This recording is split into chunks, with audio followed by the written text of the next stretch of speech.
नमस्कार, स्वागत है आपका नेशनल खबर पे। इस वक्त हम बात करने जा रहे हैं वेस्ट बंगाल के आने वाले इलेक्शंस के ऊपर।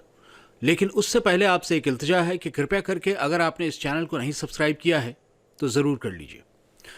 यूं तो हम मान के चलते हैं कि जो जमहूरियत होती है उसमें सिर्फ एक ही ममालिक होता है और वो है आवाम। लेकिन ये बात भी सच है कि आवाम वही करती है जो तमाम जितने भी नेतागण हैं या तमाम जितने भी न्यूज़ चैनल वाले हैं ये जो बोलते हैं, ये बहुत बड़ा जो है एक असर डालती है जनता के ऊपर। और बार बार जो है लोग इस बात में मेरे ख्याल से दखल कर रहे हैं या इस बात पे कहा जाए कि तनकीद कर रहे हैं, जो कि मेरे ख्याल से ज़रूरत नहीं है करने की। और वो इस बात पर तनकीद कर रहे हैं कि असाउद्दीन ओवैसी जो आ रहे हैं वेस्ट बंगाल के इलेक्शंस में, क्या ये सही है या गलत है। जमहूरियत में कुछ भी सही या गलत नहीं होता। जमहूरियत में हर एक पार्टी, हर एक इंसान को ये हुकूक है कि वो चाहे तो इलेक्शन लड़ सकता है। सियासी माहौल है और सियासी माहौल को जो है सियासत से दूर ले जा कर के किसी न किसी तरह से जो है इसमें मज़हब का रंग मिलाना बहुत ज़रूरी होता है। लेकिन ऐसा करना हमेशा सही नहीं होता। जैसा कि हमने आपको पहले भी बताया था अपने एक दूसरे प्रोग्राम में कि असाउद्दीन ओवैसी यदि पूरी तरह से जो है वो अपना एक किला बनाते हैं, अपना एक गढ़ बनाते हैं, तो वो हिंदुस्तान के वज़ीर आज़म भी बन सकते हैं।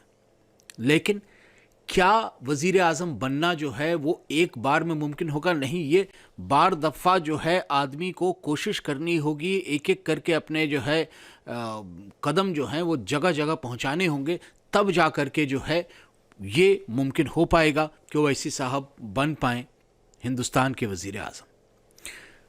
पहला इसका जो टेस्ट आ रहा है वो आ रहा है वेस्ट बंगाल में।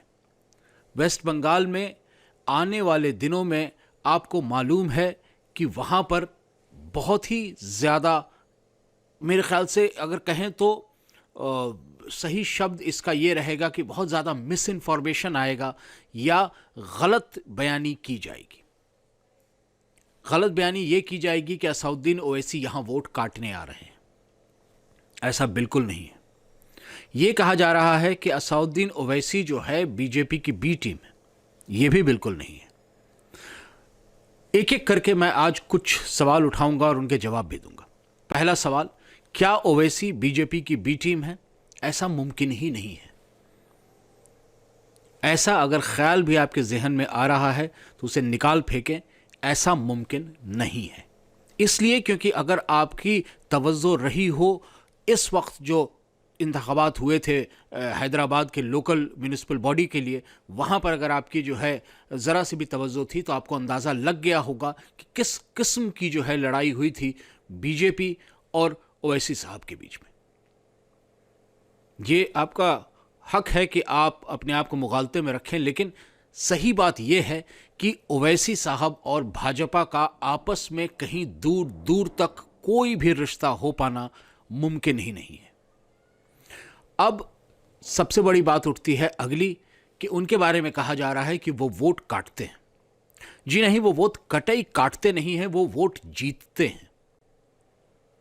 आप एक अगर इंतखाबात हो रहे हैं और आपका तसव्वुर ये बोलता है कि आप ये समझ रहे हैं कि ओवैसी साहब वहाँ आ रहे हैं और वो वोट काट करके, तो भाई वोट तो हर एक इलेक्शन में हर एक आदमी जो खड़ा होता है, वो जो भी वोट ले रहा है, वो अगर वो खड़ा नहीं होता तो किसी और के हाथ में जाता, ये तो वाजिब है कहना। लेकिन आदमी के खड़े होने की वजह सिर्फ उस वोट को अपने जिम्मे कर लेना और उस वोट से दूसरे व्यक्ति को महरूम कर देना है।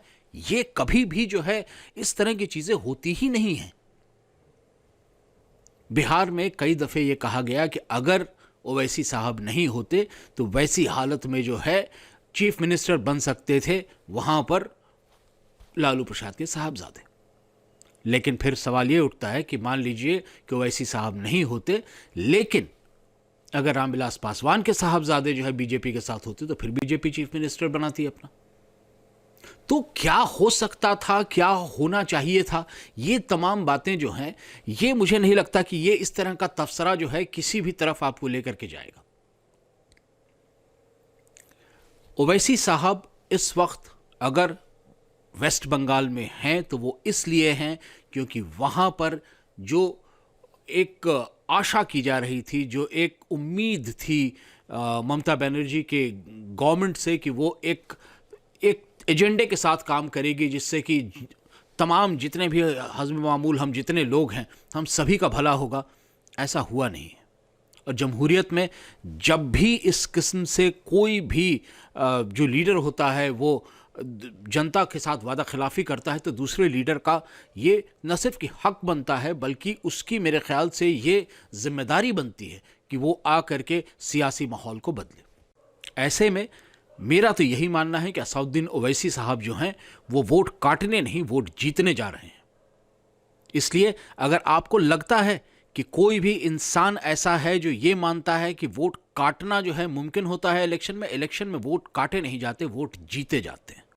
और मेरी तो ये बहुत बड़ी आशा है कि अगर आप लोग जो है हमारे चैनल को सब्सक्राइब कर लें, हमारे वीडियोस को तमाम जगह शेयर करें जिससे लोगों तक ये खबर पहुंच सके कि ओवैसी साहब का एजेंडा वोट काटना नहीं बल्कि वोट जीतना है।